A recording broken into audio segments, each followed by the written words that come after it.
Amis Babinote, bonjour. Nous recevons pour vous ce jour l'écologiste et auteur Gomé Ilé qui a écrit Quand la nature parle aux hommes, que nous allons découvrir ensemble. Bonjour Monsieur Gomé, bienvenue à Abidjan.net. Bonjour, merci pour l'invitation.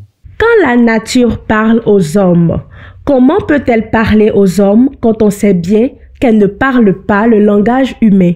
Alors, la nature parle aux hommes pendant longtemps. Les hommes ont parlé aux hommes pour les sensibiliser sur les questions environnementales dont dépend notre vie sur Terre. Malheureusement, les hommes font ce qu'ils ont envie de faire et leurs actions détruisent l'environnement. Ceux qui sont les premières victimes, ce sont donc les espèces qui vivent dans la nature.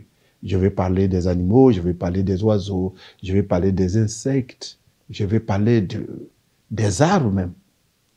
Alors, parce que les hommes parlent aux hommes et les hommes n'écoutent pas, la nature qui est victime nous parle. C'est vrai, elle ne parle pas comme les hommes, mais elle parle.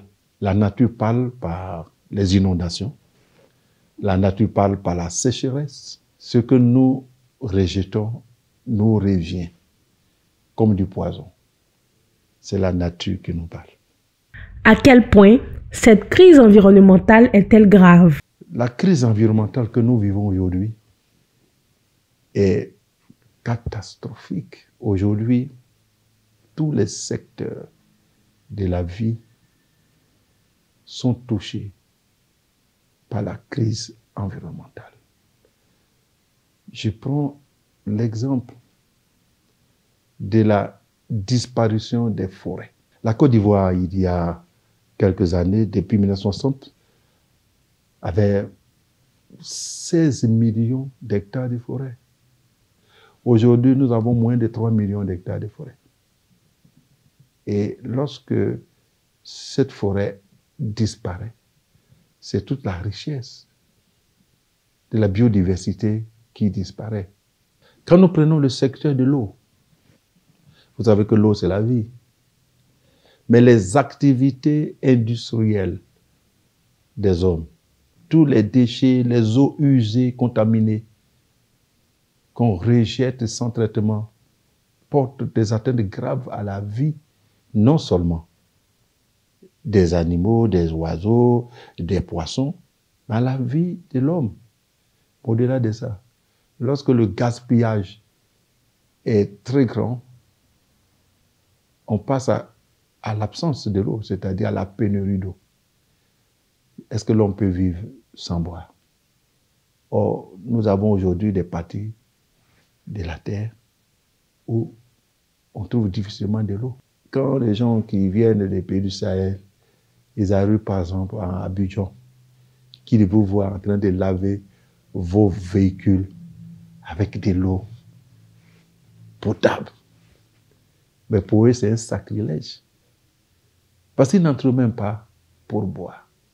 Alors nous vivons dans un environnement qui est malsain et qui nous donne la mort. Dans votre livre, vous avez fait le choix de certaines espèces animales et de certaines plantes. Pourquoi spécifiquement celles-ci? Qu'ont-elles de particulier? Vous savez, lorsque vous voulez faire parler la nature, vous êtes obligé de parler des animaux, des oiseaux, des insectes et des arbres. Mais puisque le but du livre, c'est d'éduquer, de sensibiliser, nous avons fait un choix certainement arbitraire, mais un choix qui va toucher la conscience des lecteurs et des populations. À la page 108 de l'œuvre, vous dites, et je cite, « Et pourtant, c'est dans le cœur de l'enfant que vous devriez semer la graine de la forêt future. Et c'est dans son esprit que vous devriez élever les défenses de l'environnement pour le développement durable. » À travers cette phrase forte, vous invitez les gouvernants à impliquer davantage la jeunesse, notamment les enfants. À quel point cela est important? Non, vous savez, il y a un proverbe de Cachemire qui dit que la terre, nous ne l'avons pas héritée de nos ancêtres. nous l'avons emprunté à nos enfants. Donc nous devons faire en sorte que nous puissions léguer à ces enfants-là une planète, une terre économiquement viable, écologiquement vivable. Quand vous avez fini de polluer les eaux, la lagune, les lacs, les rivières, pour vous enrichir, qu'est-ce que vous laissez à vos enfants? C'est maintenant qu'il faut sensibiliser les enfants sur les causes environnementales. Donc c'est à bas âge, là, à l'école primaire, je peux même dire à la maternelle, qu'il faut commencer à apprendre à l'enfant l'intérêt de protéger l'environnement. Déjà au cours primaire, on peut apprendre aux enfants à planter des arbres, à ne pas jeter les déchets au dehors, dans la rue, en leur expliquant les conséquences. Et lorsqu'ils seront sensibilisés, qu'ils vont grandir avec cette conscience aiguisée pour la protection de l'environnement, ils seront des éco-citoyens. C'est-à-dire des citoyens qui prennent la gestion de leur environnement au sérieux. Quels conseils pouvez-vous donner à ceux qui ne respectent pas et détruisent l'environnement? Moi, je pense qu'il faut d'abord parler aux gouvernants, à ceux qui ont l'autorité, ceux qui ont le pouvoir. Il faut prendre des lois pour protéger l'environnement et il faut donner suffisamment d'informations. Il faut vulgariser ces lois-là, sensibiliser les populations sur l'importance de respecter ces lois-là. Et il faut prévoir des sanctions pour ceux qui n'obéissent pas, qui ne respectent pas ces lois. D'expliquer aux populations l'intérêt qu'il y a à protéger l'environnement. Je voulais dire, surtout aux Ivoiriens, nous avons un très beau pays. Personne ne viendra ici pour nettoyer nos rues à nos places. Personne ne viendra ici pour protéger nos forêts, pour planter des arbres, à préserver notre beau pays, préserver la nature, l'environnement de notre beau pays, pour qu'après nous, nos enfants puissent vivre aussi dans un beau pays.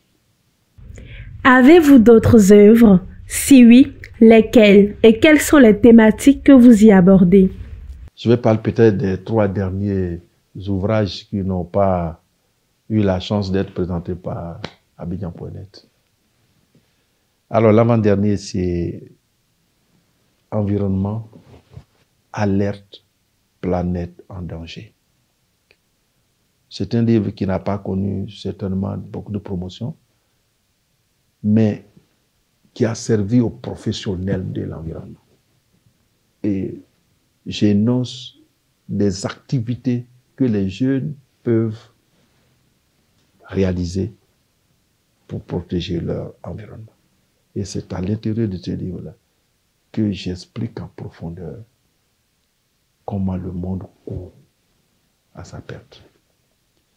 Il y a un autre qui s'appelle Forêt sacrée, patrimoine écologique vital de la Côte d'Ivoire, où j'explique que la culture africaine, la tradition, est un moyen important pour protéger l'environnement. Voici donc quelques ouvrages qui ont été publiés. Merci, M. Gomé. Cet entretien est terminé. Vous pouvez regarder la caméra et inviter nos babinotes à lire Quand la nature parle aux hommes pour réitérer votre appel. Alors, merci beaucoup. Je suis heureux d'être venu sur votre plateau et je suis heureux d'avoir échangé avec vous. J'invite tous les citoyens à lire ce livre Quand la nature parle aux hommes pour découvrir les merveilles de la nature, pour aller à l'école de la sagesse de la nature, pour aller apprendre des animaux, des oiseaux, des insectes, le savoir-être. Le livre est disponible prenez-le pour éveiller votre conscience et la conscience de vos enfants. Nous n'avons qu'une seule planète. Cette terre nourricière, nous devons la protéger pour notre génération, mais pour les générations futures. Salut à vous. Merci M. Gomé d'avoir accepté notre invitation dans Espace littéraire sur Abidjan.net. Vous, Babinotes, n'hésitez pas à vous procurer Quand la nature parle aux hommes. Vous verrez comment la nature nous parle. À très vite pour une nouvelle émission.